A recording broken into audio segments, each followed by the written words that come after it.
March monthly report, folks. We got a deep dive. So we got a lot to go over today. We've got hacking, some AI updates, Starchitects getting mentioned, quasi-dynamic server meshing is getting mentioned. They even mentioned social tools a little bit, little jig there. We also get information on engineering, flight model, Ironclad, Kraken, item recovery. It's just a big freaking update. So we're going to jump right into it here, starting with AI content. Last month saw AI make numerous fixes while continuing to build for the future. With Alpha 4.7 releasing at the end of March, the team fixed a series of bugs, including an elusive issue where station NPCs were offset from their benches. NPCs just can't sit down in Star Citizen. They just need to stop trying to make NPCs sit. Let them stand, let them T-pose, let them cower. It is the way. They're evolving. At the same time, support was provided for upcoming mission content with the team incorporating placeholder script recordings and setting up comm calls. This will allow the directors and designers to have a better understanding of the intended experience while also allowing the writers to hear and adjust the script as needed. Funny thing. What are the chances that the placeholder script recordings, what chances is AI created? I've been watching this little bit of a controversy pop up because Owlcat Games acknowledged that they would be using AI in the development of their game, and then they would like replace it with the actual work once the game was further along and ready to release. And I don't think that they really deserve as much crap as they get for that. It's not like they're wasting it on some stuff. It is still work. It is business. It is at least taking care of some of the efforts that they need to, as long as they're actually paying the people who are doing the real work afterwards. But I do wonder how often this kind of stuff is being said, and like it's just people don't notice. People don't know that it's AI created content because if you don't say it is, a lot of folks can't tell. Yeah, it's a little aside. All right, they said AI then continued to look at the building behaviors of new initiatives that they're excited to announce soon. We'll have initiatives. AI features in tech. For Alpha 4.7, AI features in tech solved issues caused by inclusions after breaching and looked into various bugs. In particular, civilians getting stuck in the cower position. They also restored the intended de-escalation when combat NPCs exit combat. Various crash fixes were implemented while updates were made to navigation link generation to connect them closer to individual navigational server mesh edges. There was no server in there, I added that, oops. The team updated the behavior used by NPCs moving through doors with manual controls alongside general improvements to the functionality of NPCs requesting a path to end location to check whether a location is traversable. This stuff's super important because we all can very much tell that right now NPCs can still basically just do combat. They just run around, chase you, move to your location, shoot you, and that's it. But if we're going to have NPCs being miners and salvagers and actually interacting with things out in locations, they got to get way better at traversal. On the development side, additional work was done on the Apex Valacar. Now, the creature will be limited to moving within its arena, will emerge after X number of seconds, and will request to despawn if not damaged sufficiently within a set number of seconds. I covered this in my quick summary of the highlights, and I want to go back to the demo where we see the Valacar, because I think I misreported a little bit. I said that because they said they were kind of limiting the movement to the arena, maybe they were tightening down how it could move around the planet. But I do think that the idea of an arena is kind of like still just an area where it spawns. I'm wondering how exactly they're going to denote areas where the sandworm might attack you, or if it's just an all over the planet thing. It'd be interesting if Daymar had like a known territory where if you were within that territory, there was a chance that it might show up versus elsewhere on the moon. It would be kind of annoying if it just popped up anywhere on the whole moon, but at the same time, if there's one on the moon, why are there not more? Yeah, so most dungeon bosses happen in an arena. I don't think this is going to be a dungeon boss. I think this is a whole nother part of the game that's forming around monster hunting, which they talk about a little bit at the end here. And I think the idea is that they are mostly free roaming, but when you do encounter it, the game creates an arena where you fight, and maybe it doesn't move outside of the arena once it has engaged in combat. I'm guessing that's kind of what they're talking about here, but we'll probably get more information in the next update. The Copion now uses motive patterns that have been upgraded with a pack-like growling and circling behavior when attacking. The Juvenile Valacar can also use this motive pattern. I like this. I actually am really excited that they continue to work on the way that the Copion work together, because pack animals are actually really terrifying. The Copion kind of look like idiots still. They can get a little scary if they rush you. But pack dynamics can be super scary when they like come around and they're, you know, you don't know where the attack's going to come from. If they can actually replicate that well in game, and then they can obviously use that type of pattern with other kinds of beasts, that's going to make for a really interesting time beast hunting if it's good. The last part of AI features was for Star Paws. Improvements were made to the motive behavior parameter. Usability elsewhere, numerous general PU crashes were fixed. We're going to come back to Star Paws and animals in this game for a little bit more of a deep dive later. March in animation saw the team working on snake and worm type enemies, worm boys, including creating new behavior animations. The facial animation team began, I like new animations. That's pretty good. The facial animation team began processing the content from February's performance capture shoot. This includes content for Alpha 4.8's new mission, where players will meet 2 new characters, as well as a news broadcast of Levski. I don't think they've told us exactly what is going to be the event for Alpha 4.8, but like, I mean, we already know that the strike groups is coming, so that's probably going to be what it is. They haven't put it on there yet, I don't believe. Yeah. Oh, we'll be so surprised. Art from the characters. The character art team progressed with projects for 4.8 alongside in-game assets. They also continue to work on new gang outfits and support Starware. Starware is another big one. We know that's actually beginning its rollout with the flight suit G-Force resistance. I actually don't know if I can say this is where Starware starts. I guess truly for them, Starware is defined by the ability to combine any sort of clothing. The stats part of it, I don't know if they really call that Starware since we already have some stats. I've been doing that as kind of offhand, but maybe I will fix that reference a little bit. Either way, the art team's working on Starware.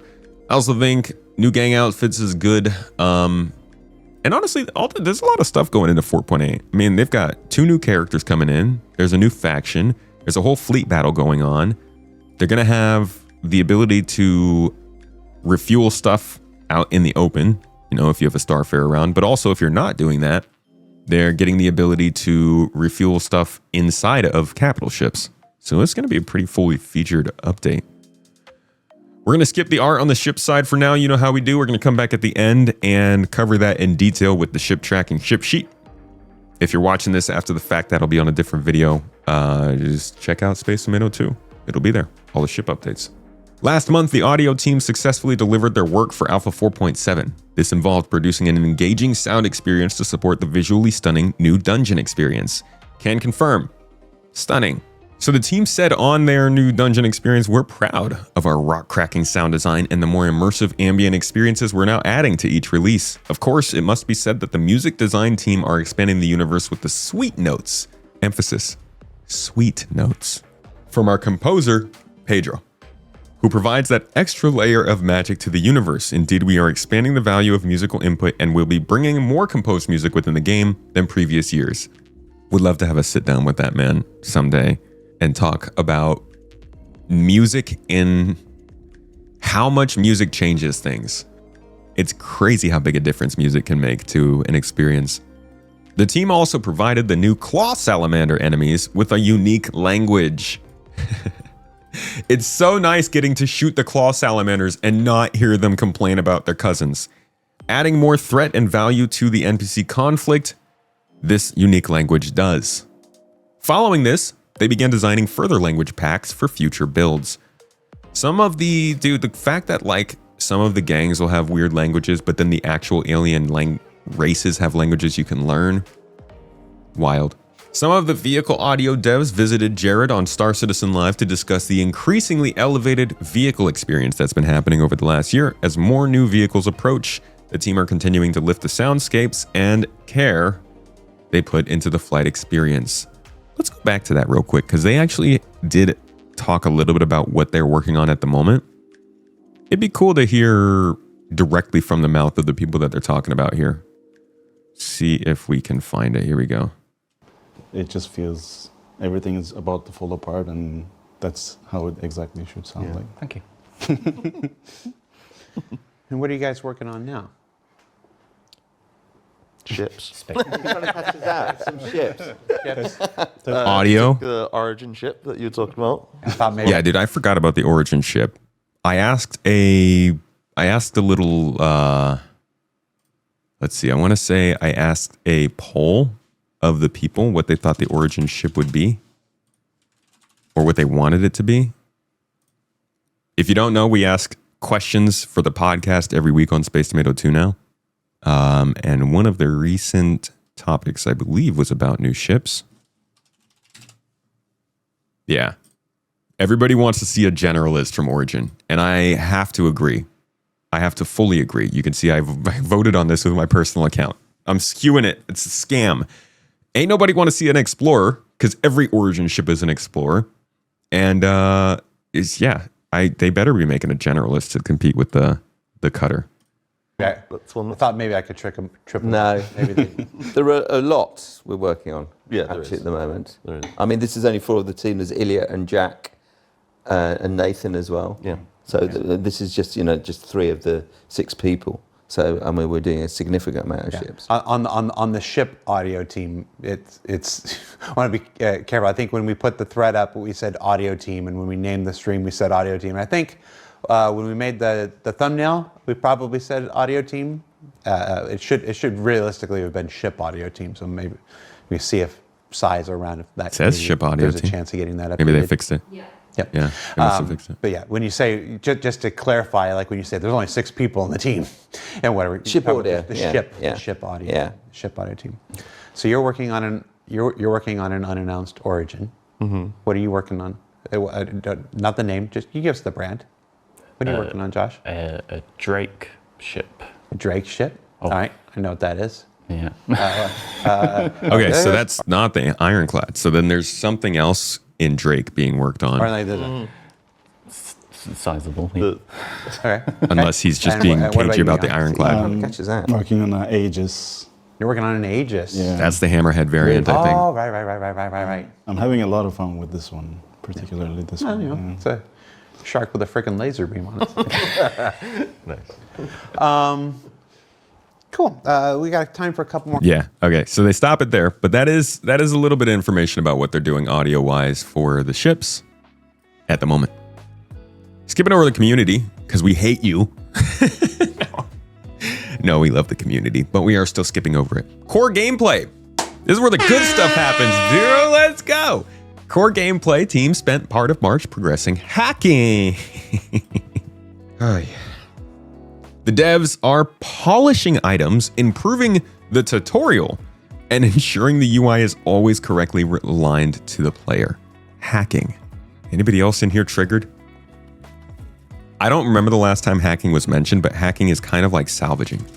Let me remind you of what happened with salvaging over the years. There's a picture that describes it. Somebody made it. Here we go. This picture. This is a famous picture that somebody posted in 2021, well before we got salvaging, just showing kind of how this gameplay was shown, how it was first expected in 3.2, advertised in 2016, and then moved to 3.3 in 2018, and then moved to 3.5 in 2018, and then moved again to 2019, and then to Q4 2019, and then Q2 of 2020, and then Q3 of 2021, and then it was supposed to be in 3.16 and 21, and then it was supposed to be in 3.19, and then 3.23. It was just, salvage was such a pain to follow over the years, and hacking has been very similar. They haven't been saying we're going to be getting it, but it does keep getting brought up over and over and over again. So I don't put any sort of confidence in this meaning that hacking is coming anytime soon. I would love for it to be. They even showed off the hacking tool in the Squadron 42 newsletter. Might be able to look that up. So clearly, like, the assets are made. It's working in Squadron. We can be assured of that. But I just simply cannot say to people anymore, hold out hope for this. Hacking's being worked on. It's just painful now. It's just one of those things. But here is the hacking tool from Squadron. So, you know, and this kind of matches the hacking tool that they showed us in concept art not long ago. So I do think that they've had something that they're pretty sure of over the last several years, but it's just been in Squadron. To bring it to Star Citizen, they probably have to make sure all of the resource management is working. All of the doors and stuff are actually linked into a system. Because the way hacking works in this game is you're supposed to be spoofing security credentials to log into somebody else's system, whether that be to control their docking procedures, their shields, their weapons, that kind of stuff. So it's a wide-reaching feature. But clearly, they're interested in working on it now, so we'll see. Various improvements were also made to weapon handling, such as switching back to the previously held weapon after using a med pen. God bless, that's great. And now, when equipping a new knife from the ground, the player character will store the currently held weapon or entity unless it can't be stored. This is also freaking... Man, there are so many times when I'm looting and I don't want to pick up a gun because I know it's just going to drop the gun that I already have, and I don't feel like then dropping that gun and then going into my inventory and switching it to my backpack so I can pick something up. These are the kinds of little features that are slowly... Sorry, the music's a little loud. That are slowly getting this game to be a pleasant experience instead of one that you are enjoying in spite of the problems. The FPS experience is taking some good small steps forward, and I love it. They also said here significant work was done towards crafting, which debuted in 4.7. March's tasks included implementing minimum quality requirements for blueprint aspects and the ability to dismantle items that weren't previously crafted. Various additions were... Dude, this kinds of stuff happening in the very last month of this feature coming online, I think just goes to show how current the development is for the things that they're putting in the game. It shows how much these things can change month to month.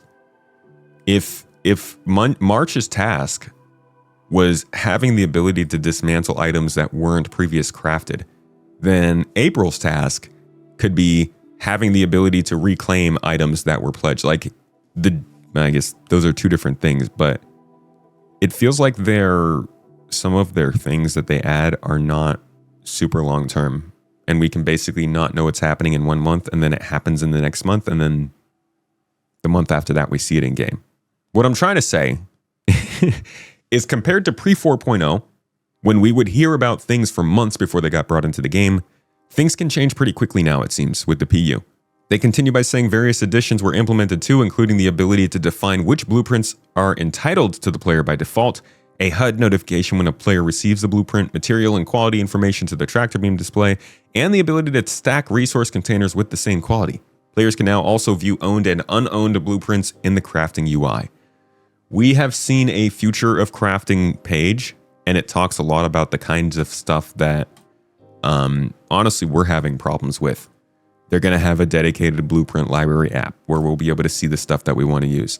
They're going to have the ability to split and merge resource containers within the inventory when the qualities will average out. This is something people have been asking for. And surprisingly, it does not pop up in conversation very often.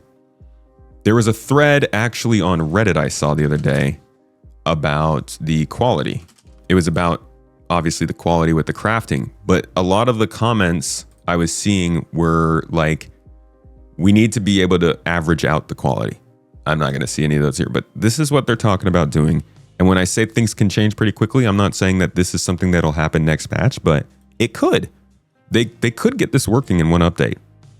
We just don't know. There's plenty of other stuff in here like pledge item information and whatnot. I'll drop this link for you in the chat if you want to read it, because I think it does aim to solve some of the problems we have with this current system, but clearly they still have plenty of work to do on crafting. Paging support was given for the crafting machine instead of infinite scrolling for better performance, and new resource thumbnails were added to the crafting machine, freight elevator, and inventory. Resource and quality tracking for freight elevators and inventories was standardized too. For engineering, the devs added collapsed headers to the diagnostics MFD, specific warnings to the notification panel, and color ranges for damaged components on the engineering screen. I'm glad they're still updating engineering pretty regularly. That goes in line with the radar stuff that we saw last year as well, or last week, last month, last update. Good lord. Updates were made to the refueling mechanic. These involved various changes to the docking flow, such as allowing any ship to initiate the docking procedure. This means that the refueling ship, such as the Starfarer, can initiate docking and back up to dock with the ship that needs refueling. Auto-docking now triggers when the two ships are close enough, and the ships are automatically undocked whenever the refueling process is complete to smooth the overall flow. Some quality of life in there. Nice to see refueling getting an update. We got refueling gameplay in the game all the way back in... I probably am not going to be able to figure out which exact patch that was. It was right after we got docking, so it must be here. Or here? Or here? Where is refueling? Okay, well, we got ship-to-ship docking here.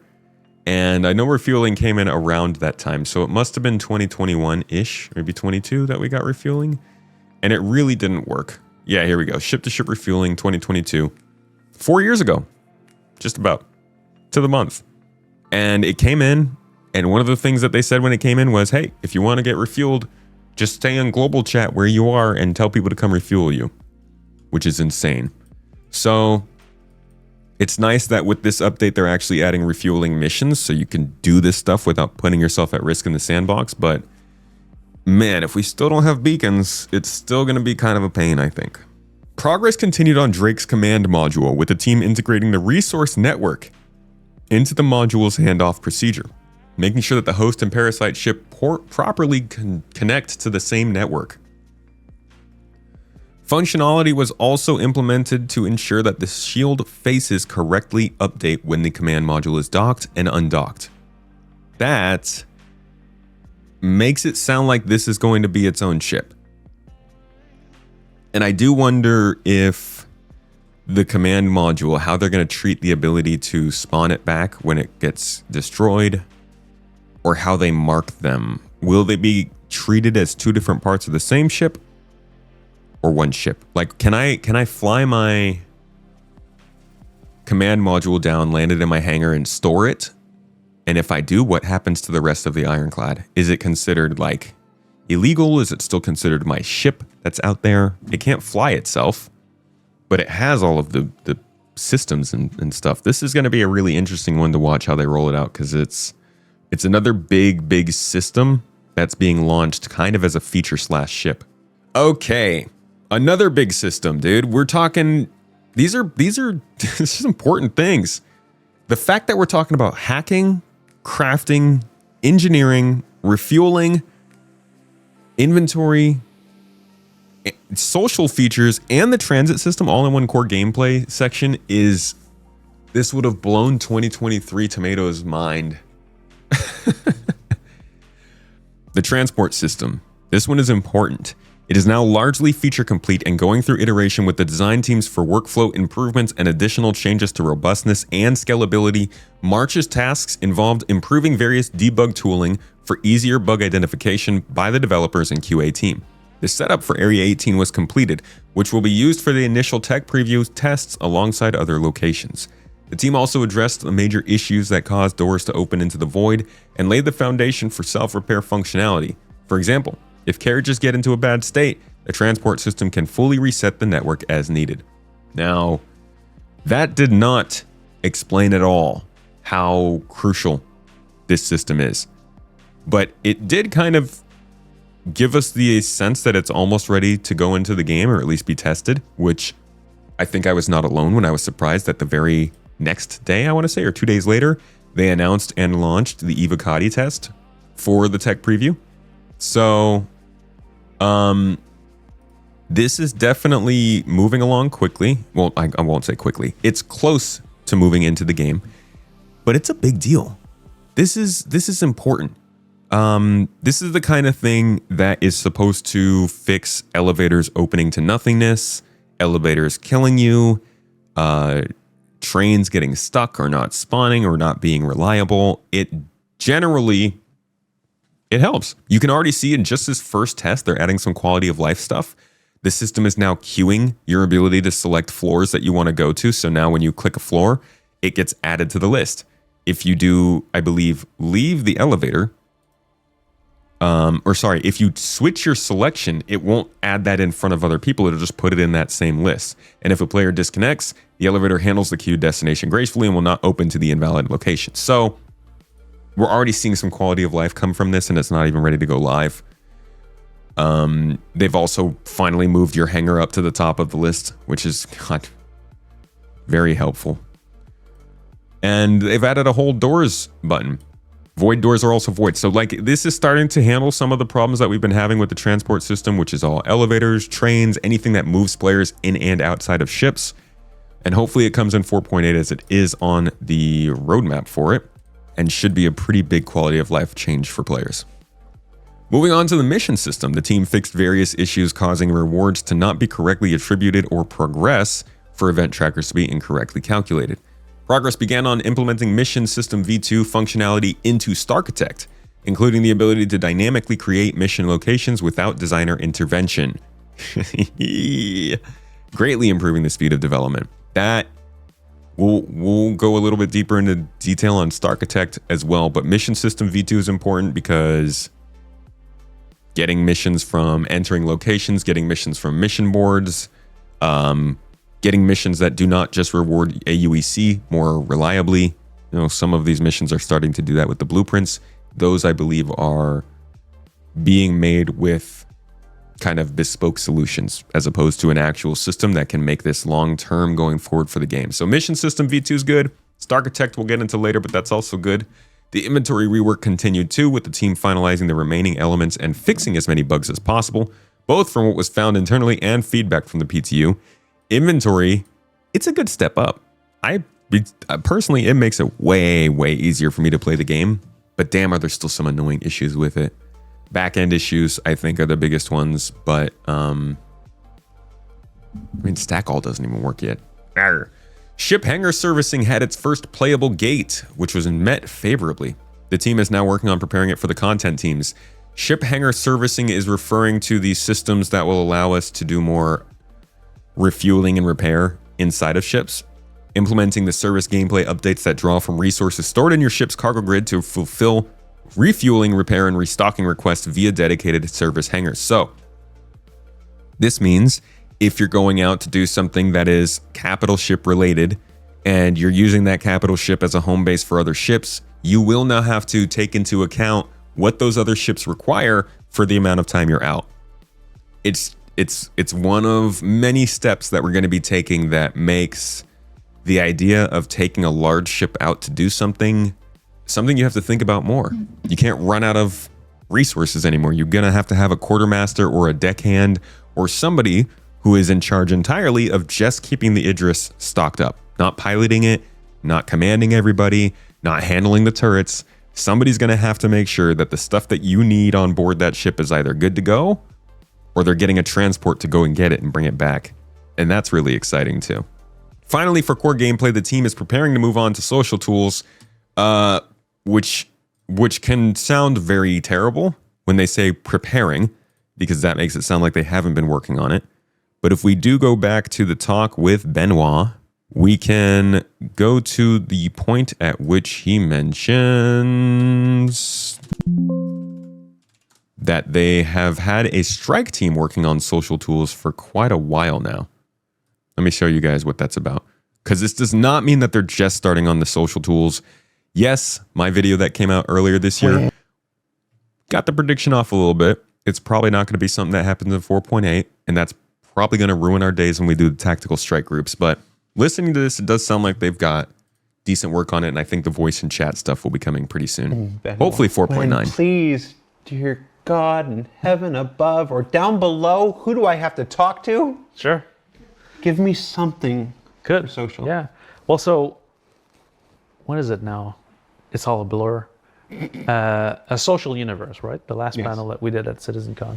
That outlines the vision of what we want to do with social. Now, with the year that we just had, we had to take a little bit of a detour on that initial plan. But right now, we have completely formed the social strike team. And so a bit like the heroes team, right? The social strike team its only mission is to execute this plan, right? And so So don't bury the lead. There is now an official dedicated team on this. social strike team, yes. Okay. Exactly. And so this group is currently looking at all of the components that make up the social systems now, right? Fortunately for us, the work didn't stop on this side, even though we couldn't enact the changes in the game. On the back end side of things, there's been a lot of progress on That's social. the key. And so even though the I think that's the key, is that the people who were working on the important part of the social tools have been working the whole time. I'm guessing it's I wonder what the core gameplay people like are involved with social features. I feel like core gameplay might not even be involved in, I feel like they would be more involved in the friends list, the looking for group stuff, and the beacons. I wonder what core gameplay would have to do for the voice and chat part of it. look primitive in game, their capabilities have grown quite a bit, even in 25. We It's just do not using them yet. So we do have a block list that we leverage now. It's simplistic, but because we didn't have the UI resources to do it completely. But moving Of into course, the strike of course, it's the UI that's holding it up. team, right, covers all areas of social. So the plan is to go into 4 different pillars for it. So the first order of business is the comlink app. So Okay, I'm going to stop it there just because we got the info we needed there. They've been working on it. Core gameplay is moving on to it. I don't know exactly what that means in terms of their timeline, but as I said, when we see the way that they assign features in crafting to do in a month and then release in the next update or 2 months, it seems like basically the people who are working on getting these features ready to go into the patches are basically doing their work for the 2 months before the patch comes out. So maybe we'll see a social feature in 4.8. But I'm betting it's pretty likely we see something by 4.9.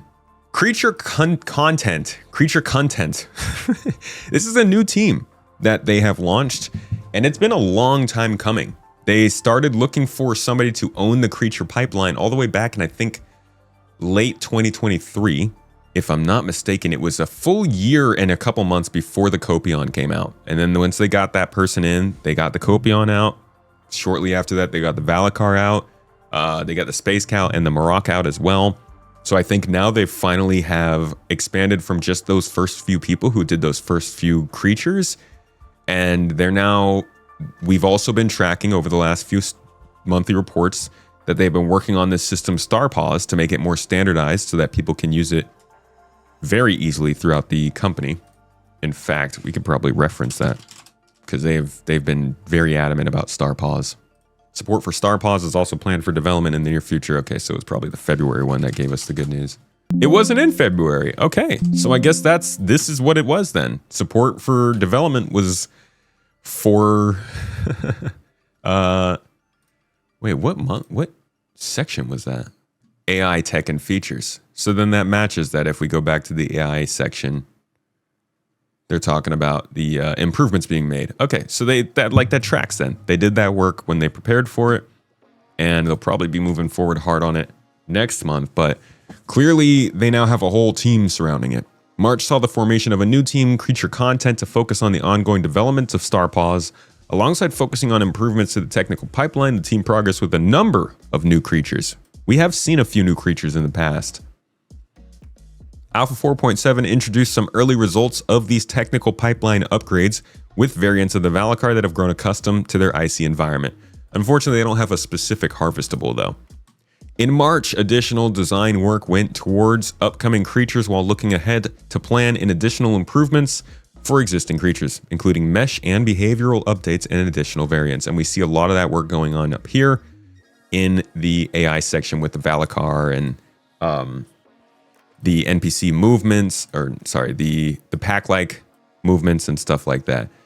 Now, if you were interested in hearing just how insane their plans are for monsters and beasties in this game, it's not like, oh, there's a little squirrel overpopulation and we've got to go take it out, blah blah blah. This is like a whole section, a whole freaking profession that they're building.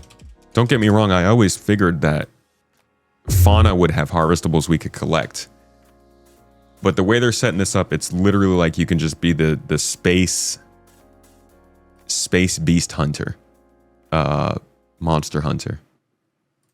So these concepts like bounty show you that hunting. we want to get more weird and wonderful with our creatures. We've started off with more traditional animal references like dogs and birds and cows, but now we're in a position to create the things that we love about sci-fi, which is the weird and the unknown. So looking at where we're going, all of our creatures have been defined for the road to 1.0. We've ensured we've got a rich, diverse, distinct roster of creatures to make each of our planets feel special. As well, as considering the unique elements of various planets, ensuring that they're populated with appropriate creatures. We've been designing creatures in mind so that planets' ecosystems influence their behaviors, designs, aesthetics, and harvestables. With that being I feel said, like this is going to be the biggest creature in the game if they go forward with this one. Thing is fucking huge. I would like to give you a sneak peek at our fauna matrix. That's all from me. I'm very happy to be bringing the Valakar to all of our backers. It's really like nothing else you've played before. I'll leave you with this last video. Enjoy the rest of CitizenCon, everybody. All right, so this kind of lays out what they have planned. It shows what they delivered so far. And then it expands to show not just the new creatures, but also variants. You're going to see a lot of variants in here. Dang it. We lose audio that way.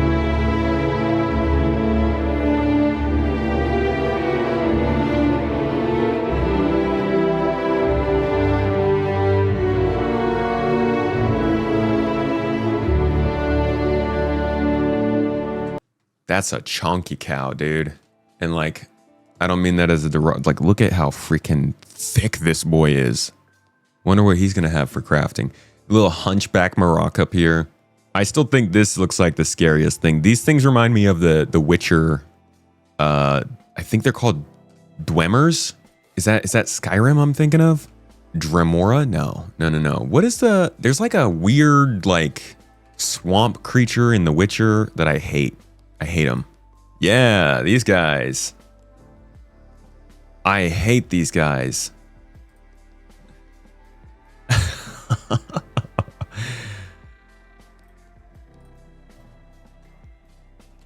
So freaking hot, dude. I'm excited for the monster hunting. It's not something that's ever really made me that interested in games, but something about going to different planets and finding beasties in caves that people don't really see that often, and then going places and selling the stuff you find because it's valuable is just like the f***ing pinnacle. Economy team. They gave us some interesting info in March. The economy team moving on to features. March saw the economy team moving on to features for Alpha 4.8, which will bring new item crafting, commodity trading, and item recovery systems to the verse. Bro! Item recovery tier 1. We have been waiting a year for it now.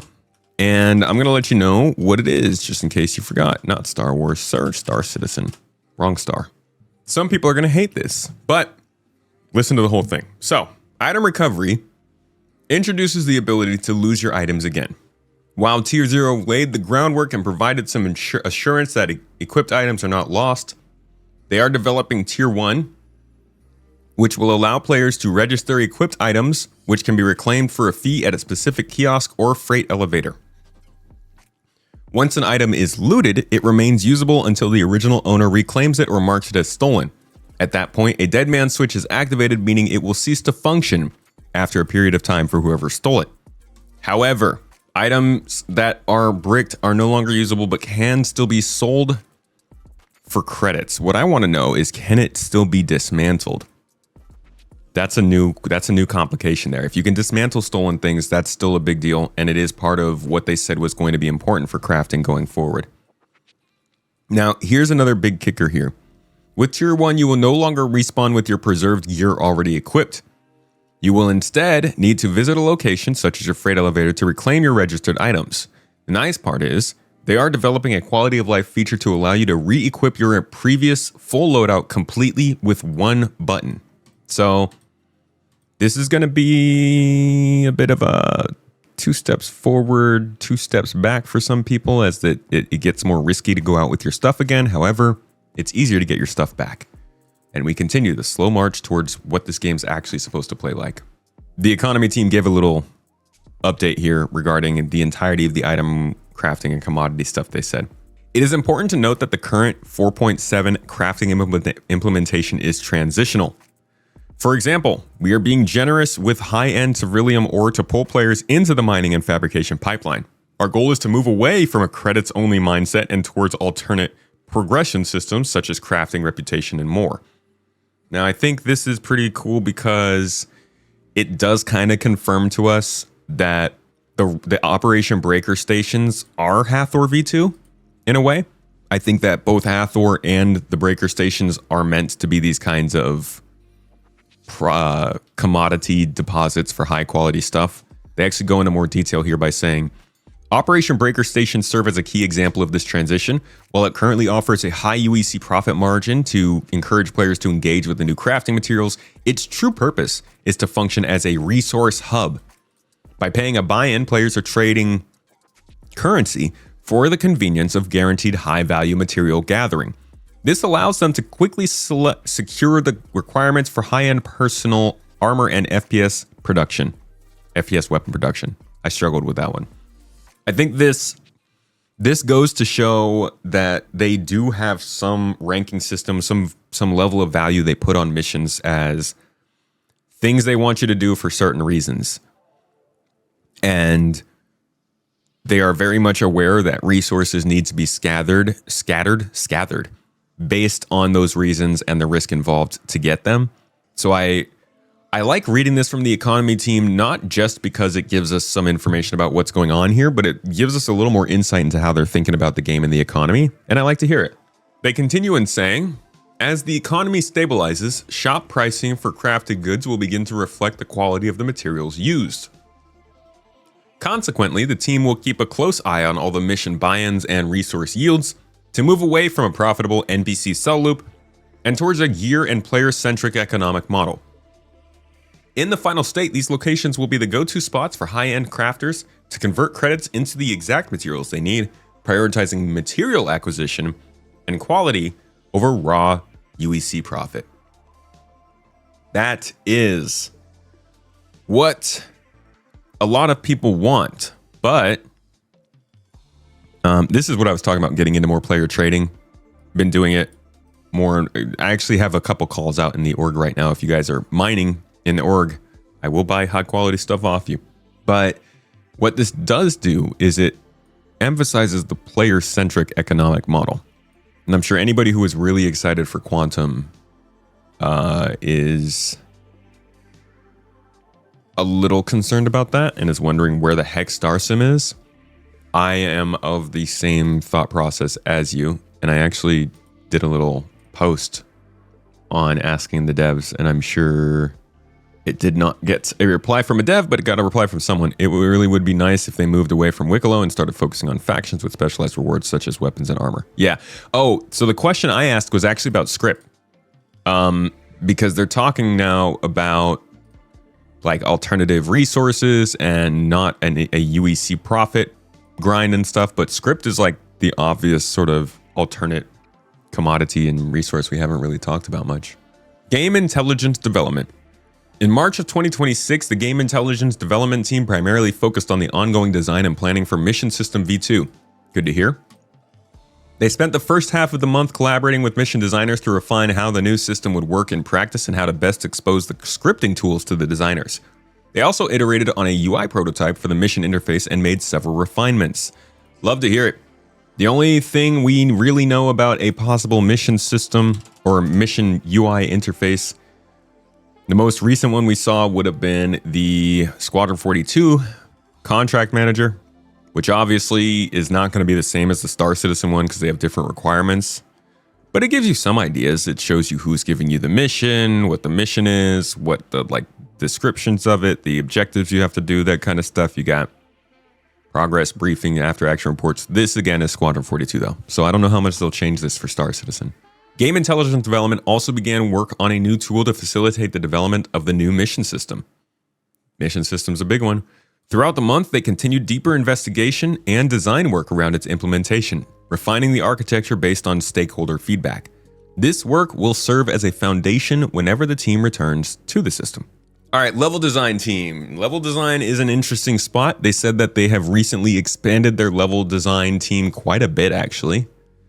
If we go back to a recent Star Citizen Live, the FPS team was on, and they were having a little talk about, whoa. Brother, I hate it when there's no transcript for a video. Why you do that? See if they say it here. Can you address, shying away from the tougher topics here, could you address the lack of level design that facilitates FPS PvP? To explain, even the contested zones separate people, blue doors, timer, separate people out, making it hard to run into people. All the other places are worse. A lot of places are very linear and choke pointy in their level design, making them not play well for PvP, PvE, SC sandbox scenarios. What do you have to say? So a lot of our older locations were built with just a lot less level design resource, essentially. But what we're trying to do now is that, obviously this game is very heavy on PvE. There's always going to be PvP. That's never going to stop. And we've started building locations basically intended for PvE. And those locations are always going to be more linear. They're always going to be more set up for that. And when instancing comes online, that's not going to be a problem for everyone else either. You're going to go to a location and you know it's only going to be you, so you're going to enjoy your PvE gameplay. When it comes to PvP, VE or PvP locations, with the bigger level design team now, we can actually focus on making sure that there are multiple entrances. The sightlines are actually cared for and ensured that it makes sense for multiple teams coming in from different angles, and that we just make sure that cover placement and all of that sort of stuff is up to scratch, basically. The LD team's a lot bigger now as well. Yes. Compared to where it was like 2 years ago. We've gained 6 people in the last year. Yeah, I don't think it's inappropriate to say that level design was probably underserved. Yes. In previous years of Star Citizen's development. Why that is, variety of reasons. Another spam call. It's been recognized in the last 12 months, and the rectification is in process. Like you said, is it doubled? It's probably more than doubled at this point. I think it's about doubled now. Yeah. We still got a few more coming, but yeah. So the level design team has grown, and I think it's been noticeable in the locations they've been putting out. With that being said, here's what they said last month. While March saw the level design teams progressing on variety of locations, the primary focus was on Nyx's social stations and the QV breaker stations. Elsewhere, the team worked towards multiple future deliverables, including tactical strike groups and Siege of Orison rework. That'll be interesting. They also began to prepare for a major new location. Finally, the devs fixed some legacy bugs in Stanton and Pyro, hopefully that includes falling through the ground, while also supporting new technical initiatives, including helping set up the level requirements for the transport refactor and working towards content for Starkitect. There it is again. I think that's the second reference this quarter, or this update. In mission design now. Mission design completed the second Nyx mission pack, which expands the amount of content for players, including moving some factions to utilize a reputation scope. So new faction support in Nyx. And then she comes to shoot me, but then she brings me tea, so it's okay. I'll allow it. I react to the sound now. That sound is gonna be a trigger for me. So where are those missions? They mentioned missions. The new Nyx missions. I'm not seeing them here. Oh, they should be in here. My bad. Yeah. Nyx mission pack 2. So this will be coming out next week. That's what they're talking about there. The team also brought back the courier system, which is huge, which currently exists in Stanton and Pyro, along with adding delivery contacts to bridge the gap between hauling and courier missions. This included modifying rooftop deliveries in New Babbage and ArcCorp to allow players to drop off 1 SCU boxes. That is one of the best possible mission types for a new player. In fact, if we have the time to get in today, we will go in and we will try out a courier mission and see if they work, because if they do, this is like the number one thing I like to suggest a new player do when they jump into Star Citizen. Courier missions around Stanton. You get to see new cities, outposts, locations, fly around a bit, not much danger. Thank you. It's a good time. It works out. Continuing on, they said tactical strike groups continue to be polished alongside refueling and defend location missions. Plenty of mission stuff there. With the recent changes to ship armor, the team kicked off a major rebalance of ship-based mission combat alongside a design idea to give players information up front on what ships they might encounter so they can choose an appropriate loadout. Finally, the team are approaching the first playable state of the new Battaglia missions. Dude! Which include modular mission parts that can be used as standalone missions for other factions. Love to hear it. It's cool when they can find a way to mix the mission givers into other narratives. But ultimately, this is a great thing because it means that narrative, multi-stage mission chains are on the way back. I am very happy about that. Actually, one of the supporter exclusive videos that if you did get a membership or subscription today or something, one of the videos actually talks about this. Where is that? This one, Return of the Mission Givers. This whole video is about how the mission givers are going to come back and give us way better mission support than what we've had with the Moby-Glass. And it actually matches with something else they talk about a little bit later in the report. We'll get to that. In the narrative section, March had them continuing tasks for a whole host of upcoming gameplay operations and missions. Alongside refining the narrative of tactical strike groups, there it is again. They crafted storylines for several new engaging missions that will be released alongside upcoming patches, one of which will see the return of an old foe. Now, I kind of wish this was some kind of weird Amelia Boyd story. False flag operation, her original death. But somebody said this is likely Xeno threat, and I could see it. I mean, they are bringing back Siege of Orison, so it could be that. The team also prepared for their next capture session in April, which will see the story mission script mentioned in last month's report being recorded. That was actually an important mention too, because last month's report was the first time CIG has ever talked about starting the work on their main storyline. Star Citizen has a main storyline, and let's see. Yeah, here we go. In the last report, they said Narrative also wrote a script for a new story mission that will be an important step toward establishing the pipeline needed for delivering the 1.0 main story content to players. So now they have started working on that using capture session info. So the storyline for Star Citizen has begun. I am wondering what their first addition to it is going to look like. I also say the narrative team also began planning an eventual overhaul of the current item descriptions to accommodate new changes that are coming with the future revisions of the inventory and fabrication systems. This one, to me, possibly says just making things more readable. I'll take us back to the concept art they released for these inventories just so you can get a reminder of what they had these kind of item descriptions looking like. It's mostly the same as what it is now, but I think they're probably making more information visible to the player just to make it a little bit more usable. Whoops. There's no description here in the tooltips, but they do have like all of the stats, the registration, the brick, the battery size, fire rate. Like the stats look a lot better than they do now. So I'm hoping that has something to do with it, but I don't know if that's really a narrative kind of thing. Finally, Narrative continued to work with Starchitect. There is, I think, the third mention now, to develop how the mission system will evolve once the tool comes online to add more locations to planet surfaces.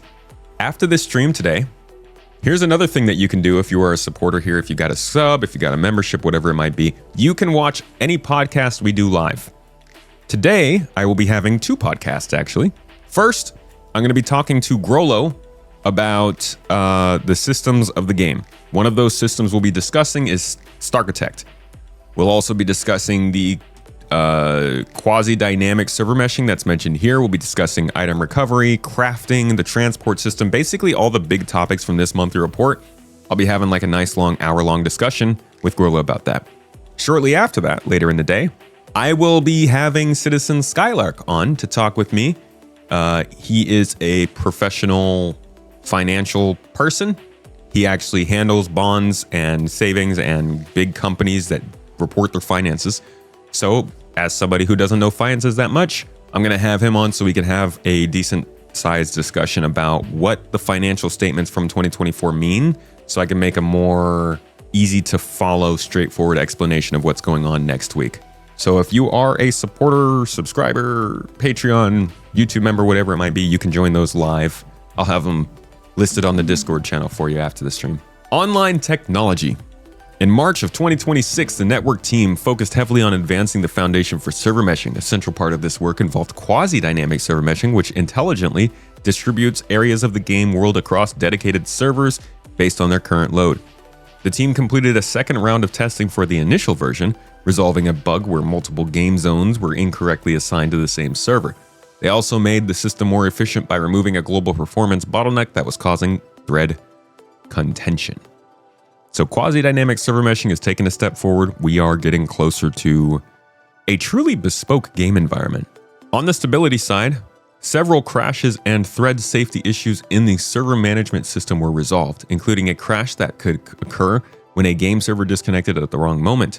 The team also made solid progress on the new generation of the Territory Manager, which is responsible for dividing the game universe into distinct regions to be handled by separate servers. Multiple improvements were submitted for review throughout the month. A lot of server meshing work going on. Finally, the team continued ongoing bug fixes and maintenance work and progressed with the technical design document for a new versioning and patching system. This will play an important role in how future game updates are delivered to players. That's interesting. I wonder if this is going to be internal or if this is going to lead to a little bit of a difference in how we see the alpha. Everybody's wondering how we're going to go. Is this going to 4.24 again? Is it going to be 5.0? Comes out with dynamic server meshing. This may be the key to what the name of the alpha will be going forward. For the live tools team, the Bootstrap user interview phase is wrapping up, with the devs acting on findings to improve its reliability and day-to-day usability. Infrastructure cleanup and configuration improvements also began.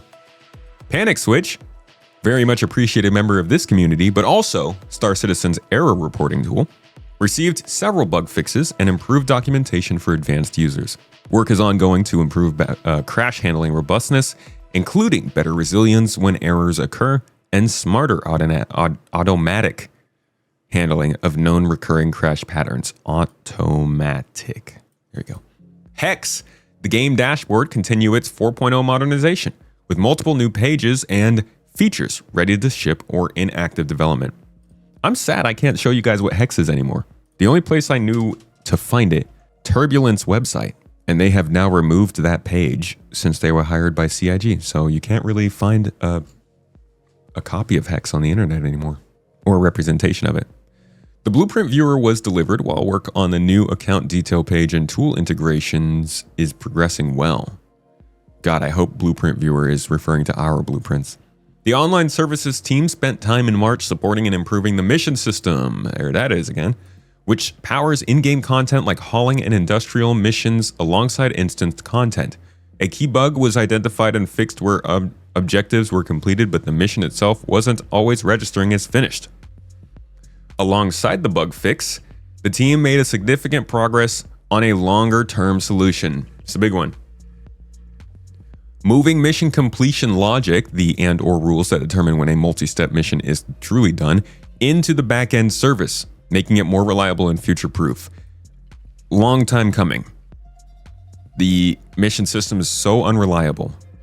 This is very nice. I can't say this is going to make an immediate difference or anything, but this combined with the fact that they're getting a new mission system ready to go makes it sound like it will be a lot more reliable, but believe it when you see it. The mission system was also expanded to support entity-owned missions, meaning non-player objects can act as mission owners, which opens the door for new types of instanced content.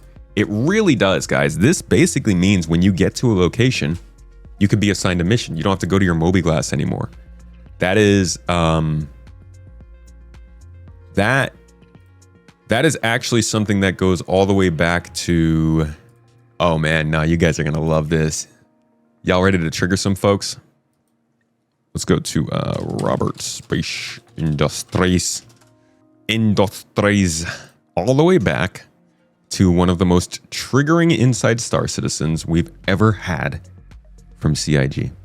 I think the only statement that a dev has made that's gotten to people more than the one I'm about to play would be the one where he was like, where he said something along the lines of, "Oh, well, if you want to be a coward, you can go and salvage stuff." And that still gets brought up all the time. I don't think those were his exact words, but that's basically what people have paraphrased it to be saying. And it has rubbed some people. But this one's also a lot of good fun. Let's see how many mentions this get in chat.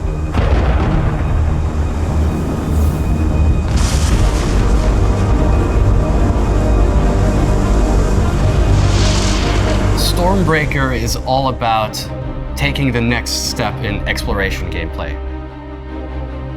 Making exploration work in Star Citizen actually requires you to go out and build locations that players want to visit. That's what we're doing now. We were trying to push our FPS combat existing in-game and actually get players to feel like they're actually fighting for something.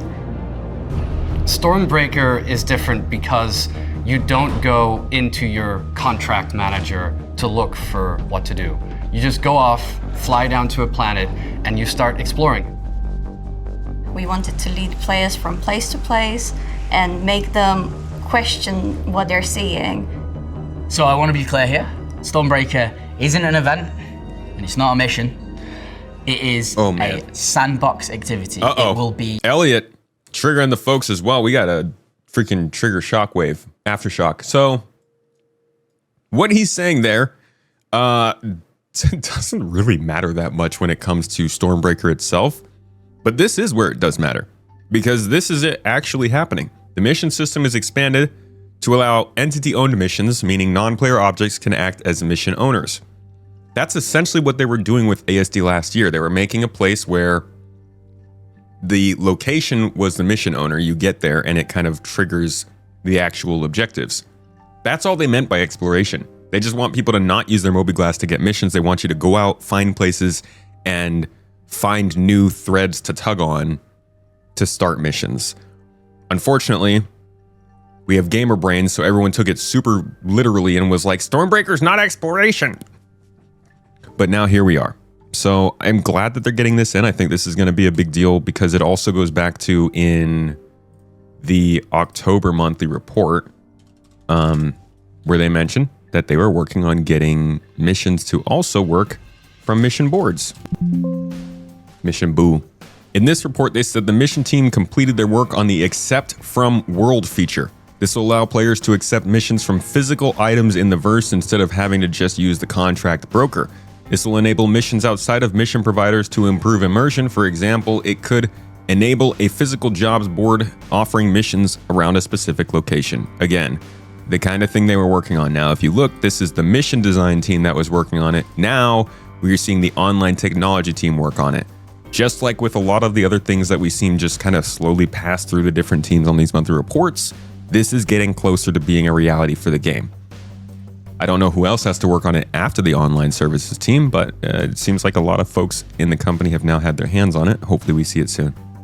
Online services continue to advance the item imprint feature as well, which is the underlying system that will allow players to truly own the items in their ships and on their characters.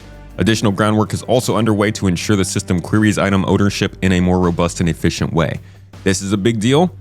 It comes online again from the online services team at a very good time, considering that we were just talking about item recovery being something they're looking into doing, and that is very much focused on the character ownership system and registering the gear. That's the whole point of Tier 1 item recovery. So the signs that item recovery is about to happen are starting to pick up. First off, the economy team talking about features in 4.8, including item recovery. The online services team working on ownership systems for item recovery. The fact that a big part of item recovery was based around crafting and crafted items, which just came in 4.7. In general, I'm seeing a lot of signs that item recovery is close at hand, but I understand. It's Star Citizen. It's the same game we've been following for years. You don't have to believe this until it happens. For the people who just kind of want to have something to expect and maybe keep an eye out for, I'm just letting you know. But don't take it from me. we go back to what Benoit was saying. He is the CTO again, so he's probably the best person to talk about this kind of stuff. And he actually explained this system when he was on camera a couple months ago. Lay it on us, Benoit. Talk to me about it. Well, so the obviously Tier 0 was a fairly large change to the game, so that in the case where you die in the verse, instead of having to run a corpse run to recover your items, you would actually respawn with them.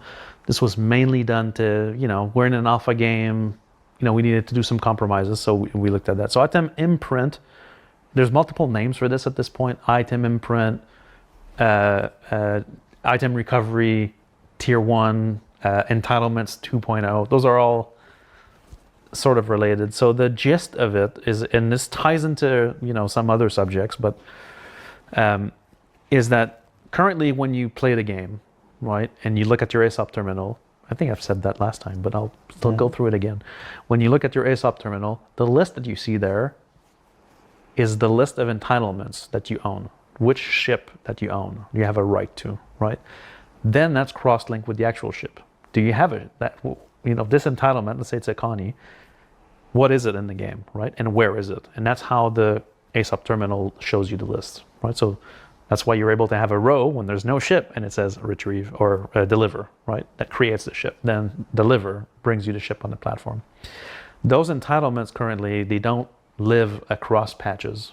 We recreate them. The first time you log in, there's a big process that reconciles your account, grabs your web purchases, grabs your LTP records, and recreates those entitlements. Obviously, long-term persistence has always been it's a difficult problem to solve. It sounds simple, but it is not, I assure you. But in order to facilitate all this and also other item recovery needs, we've decided to basically persist those entitlements across patch. So these things will never get wiped anymore. And so losing a ship is not going to be a thing. That's not going to be technically possible. We never really delete entitlements. And so you have insurance on those records, so you can claim insurance. The only way to lose a ship will be if you no longer have insurance on it. You still have the deed for it, but you can't claim it. So item recovery is a rework of the entitlement system. It touches on how you claim insurance on ships. It allows snapshotting of ships, but also FPS items, so that these live with an insurance loadout that we can keep and recover, and then will give us the ability to recover or claim your even FPS items. So think of it as an insurance system for FPS items, right? So this whole mechanic ties into LTP as well. We're also hoping through the system to solve some of the issues that exist with, taking components off of a ship, then claiming the ship, losing the components, and or in some cases being able to duplicate some default components. This whole loop is insurance has always been a problem design-wise for how that functions. So item imprint V1 allows you to imprint items, save that state, and then recover it on death or when you claim insurance. So we will see if that's a 4.8 thing. I think I am saying that a lot of these signs are pointing to it coming soon. I think the way Benoit is talking here does make it kind of sound like it's still a problem that they're trying to figure out. Keep in mind, though, this was 2 months ago. So they've been working on it for this time, through this talk, and past that point. And that's kind of what we're reading about now. So I don't know if this is going to be a 4.8 thing, but I'm just trying to get you all the information we know about it and lay it out so you could see where this is kind of going. And you mentioned if they could just put as much effort into finding out why existing missions do not work, like objects you were supposed to deliver will not spawn into elevators. I think that's this is the kind of stuff that's causing that. The transport system causes elevators to be broken. The LTP system causes things that you're supposed to have to not be had by you. And also the ownership system is freaking garbage. It's awful. You guys remember when I tried to sell the stuff or pack the stuff for that mission the other day and I couldn't do it because the box was marked as stolen? All that kind of stuff I think is related to this. The mission system being refactored. I don't think they're not putting effort into figuring these things out. I think that's actually what we're reading. Just a matter of this taking a hell of a long time. I mean, the mission refactor was supposed to be in with 4.0. Continuing on from this ownership system we talked about, the team also worked on lazy inventory creation, a behind-the-scenes improvement that makes the game smarter about when and how it creates inventory records. Finally, technical design was done for regional chats. I missed this! I completely skipped over this before. Regional chats, y'all! Woo! You love to hear it! Yes, dude. No more reading racism from Pyro when I just want to be a calm miner in Stanton. Who am I kidding? The racism is everywhere. In March, the ongoing ground fog work continued. A test build was handed over to Tech Art for prototyping and to gather feedback. Time was also spent improving tooling. The ability to gather thread names was added to the dump log tool when extracting call stacks for crashes submitted via the PU. The shader compiler server that services the build pipeline was substantially refactored. A proper thread pool implementation was added. While load balancing was significantly improved when using remote compile slaves. Now, I thought we had moved past that. DXC Clang-based compiler output is now properly parsed for the generation of error reports. A least recently used scheme was added to automatically evict outdated shaders in memory and on disk. Also, support for processing limits was added to terminate compile jobs exceeding the specified runtime and memory thresholds. All these should help improve server stability, which often run for months on end, as well as reduce their resource usage. That would be great, dude. The freaking servers. I feel like most of us would probably judge how the game is doing by how the server's performing. It's like one of the top things you think about first is, oh man, everything's going wrong. How long has this server been up? Tech art and animation. God dang, this is a long report. Over the past month, the technical animation team progressed with the characters, creatures, interactables, cloth simulation, and the pipeline tools that support all of the above. Tech art was like, we put them all on our back. On the character side, head exports for 2 new named PU characters progressed through the DNA rig logic pipeline. Rig logic. How does CIG know about Rig's old age? I'm sorry, man. I'll get in touch with them. I don't know why they're trying to label you. Gate 5 polish passes were done for 2 additional faces approaching their final quality bar. What are the chances that these are the same faces they're working on up here for, where was that? They said they were working on some faces for an upcoming thing, right? Is that here? Somewhere down here they talked about new characters coming in. I'm wondering if these are the same ones. The devs created per character rig logic. There they go again. Memory overheads, which directly improve NPC density and performance in populated locations. I love dense NPCs. Hell yeah. Give me that dense NPC. They also resolved critical DNA compilation blocker that would otherwise have stalled all head-related work in the Star Citizen patch brands. Patch Branson. On armor and weapons, the super heavy combat armor animation set is being brought from Squadron 42 across to the Persistent Universe player character, and binocular ADS and zoom state transitions were finalized. I know it's hard to do, but I would really love to see the scopes for guns have zoom outside of the main screen. I know that is hard. Got to double render the scene, but that'd be cool. Just like blur the outside scene or something, you know? Let me show you what this combat armor is they're talking about. I do not know if it is the FPS combat armor they talked about in this episode. So how about we all go back together and give it a look? Is there anything planned to make something stronger than heavy armor? Yes. Yep. Super heavy. Super heavy combat armor. And that is not just a new armor set either. That comes with a lot of restrictions, specific weapon classes, and things like that. So I think one of the things is you're not going to be able to heal yourself. Yep, you're not going to be able to heal yourself. You're going to have a super heavy weapon. Yeah. But you can use other weapons. It'll just be, why would you in this extremely restricted thing? It's all about, you need the support. Like, because while you're there and you've got the big gun, you're unstoppable.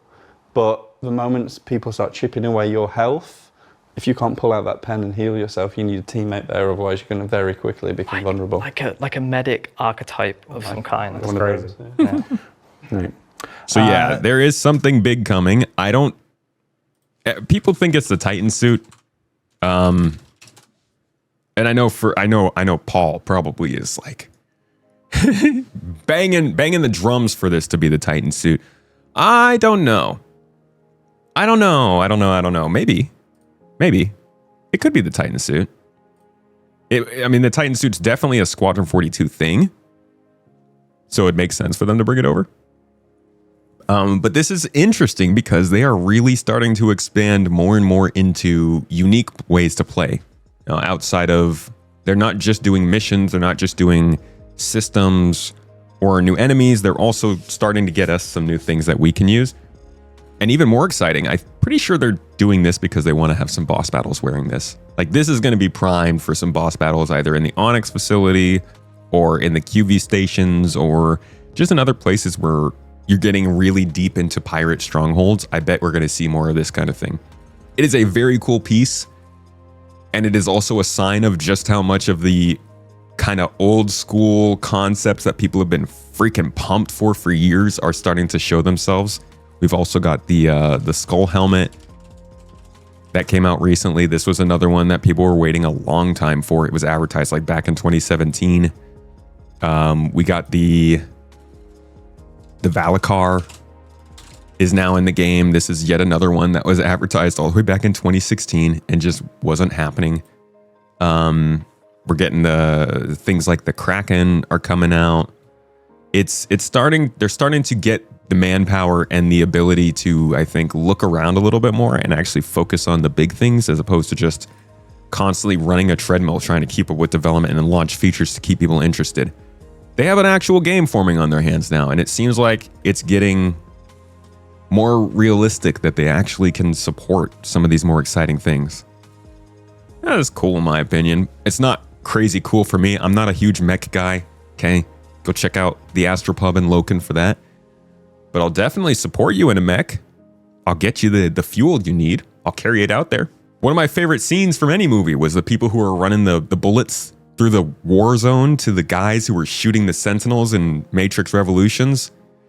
And the guys are just out here with the ammo carts. Oh, fuck. Oh, shit. Oh, my God. Oh, God. That's me. It's not a mech. Hey, you shut your f***ing mouth. For interactables, the team is implementing the flaming torch held animation. I feel like that's just this. Is there much else besides this you have to do with the torch? Maybe like a little bit of this if you're at the concert. They're also completing food prop tech animation for Nick's location content. Food and Nick's, huh? Starcloth, CIG's physics-based cloth simulation system, saw substantial improvements including driver mesh validation, engine API alignment, a new bind offset parameter, and simulation pruning optimizations. Nice, we're getting into farming? You start pruning flowers, rosebuds? The result is more performant and physically believable clothing on PU characters. This will be important for Starware, actually, because they have to figure out how to get the cloth tech to work and for the cloth to like interact with armor. The heck? Oh, is this all AI stuff? Interact with the armor without glitching out all over the place. This is another demonstration that we can pull up from, I want to say, Star Engine. There we go. It was Sean Tracy who was showing it off back then. Mitigating the tunneling or the clipping that happens through a character. So it's very, very difficult to solve with pendulums. So with all this tech in mind, we can do really complicated assets like the Duster and the one I want to show you now.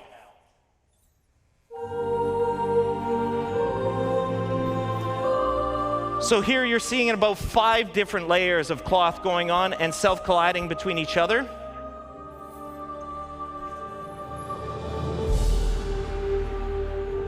It's reacting to the planet wind, which is always changing. On the front, there's a big leather apron. So this one's actually a lot heavier and it moves a lot differently than the cloth on the back. Dude, that looks like the most f***ing annoying thing ever. I ripped that off so fast.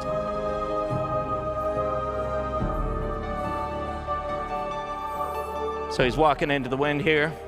It's just a stupid amount of data, dude. That everything they do about this game is just... And in the end, as I mentioned, it just looks a whole lot better. It's just such a ridiculous amount of data to propose you're going to send over the internet and update hundreds of times a second for a bunch of different people in all these different areas with all the detail. I genuinely don't know how this is going to perform in an MMO environment. Like, it looks really nice here.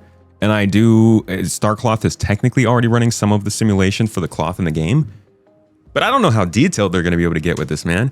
Is this the kind of thing, in your opinion, do you guys think this is a GPU sort of graphics setting that you'll be able to lower down if you're trying to make the game more optimized for your play? Do you think they'll have this as like a graphics setting that you can choose to have either high or low? Because a simulation of this is wild. Ongoing pipeline work also includes a male-to-female retargeting fix, a character tool featherblend bug fix, Maya 2026 plugin support, and in-development dialogue events cleanup tool for NPC ambient conversation data. As long as they stop talking about their cousins, I'll be good with it.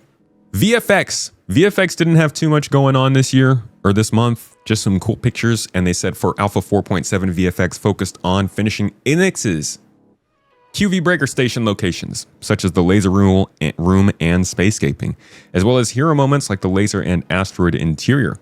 Finally, the Grey Cat UTV and Misk Holby received VFX pass and bug fixing.